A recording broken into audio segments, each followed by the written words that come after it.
May hapon sa tanan higalay so no. Mao in taon ni ang usa ka announcer nga radio announcer nga gipatay, gipusil diya sa Misamis Occidental no nga si Johnny Walker sa Misamis Occidental mga katingog no. Grabe ka pait kaayo higalay son. Diha pa gyud siya nag-announce sa iyang area.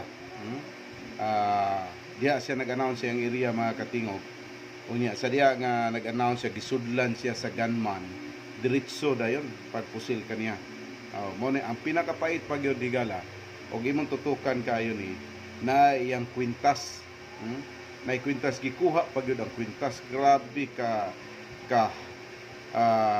grabe ang gihimo sad no kaganina ning buntag sa November 5, 2023 nga incident no sa Misamis Oriental Misamis Occidental nga radio broadcaster named Johnny Walker from Misamis Occidental was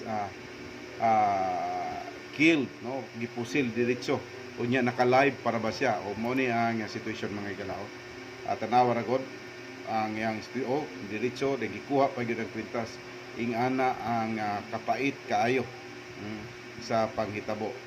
So grabe gyud mga katigo ato balikon ha mo ni aging gimo dahil pag-istorya niya gipusil din siya kuha dayon ang iyang kwintas. So mo ni nga kinahanglan gyud mga igsuon ko nga maginampuay gyud taon.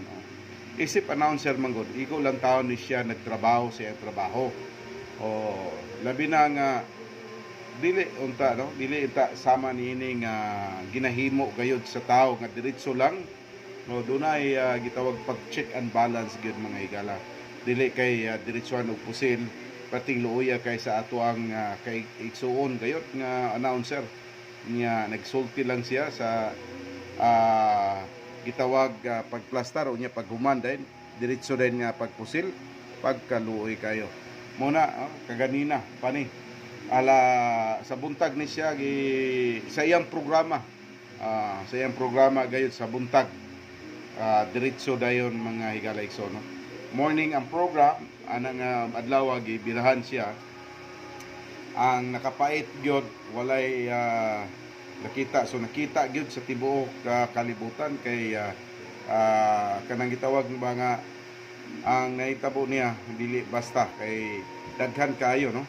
nga nakakitsaksi kay nakuhaan man gyud sa pag-program niya diha sa iyang station diretso man dayon mga higalay so no ingana kapait so intaon ato balikod tanaw ni Moni ang sitwasyon gayud nagistorya pa siya istorya niya nag-rating sa siya unya paghuman gayod diretso duha ka butok dayon gikuha pagyud ang kwintas niya mga igsuon ko muna nga ato maginampuay lang dia punta mga broadcaster gayod you need to pray every now and then ang puta nga ang Dios gid mo protect nato no ang Dios sa magagiya nato trabaho lang unta walang personalan lang ni mga higalison so ato ni ampo gayod nga ang Dios gid hatag o kasulbaran gayod no in taon ni gitawag nga ang ato nga igsuon sa buhat nga si Johnny Walker from